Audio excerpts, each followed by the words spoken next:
Dubai में जो नजारा देखने को मिला वो किसी हॉलीवुड फिल्म का नहीं था। कयामत देखने को मिली। प्रकृति के गुस्से के सामने दुबई बिखर गया। दुबई का नाम सुनते ही हमारे दिमाग में आती है बड़ी बड़ी बिल्डिंग्स, बड़ी बड़ी कार। एक ऐसा शहर जो रेगिस्तान और अपनी सफारी के लिए जाना जाता है। लेकिन ये वही दुबई है जो पानी के लिए तरसता है। आज वही दुबई पानी पानी हो चुका है। अगर मैं आपसे कहूँ कि इंसानों ने कई हद तक मौसम पर कंट्रोल कर लिया है तो क्या आप विश्वास करेंगे?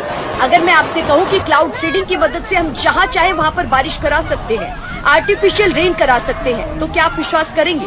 लेकिन दुबई में ऐसा ही हुआ है। आर्टिफिशियल रेन कराई गई, जिसकी वजह से कई शहरों में बाढ़ आ गई और अब लोगों को कई परेशानियों का सामना करना पड़ रहा है।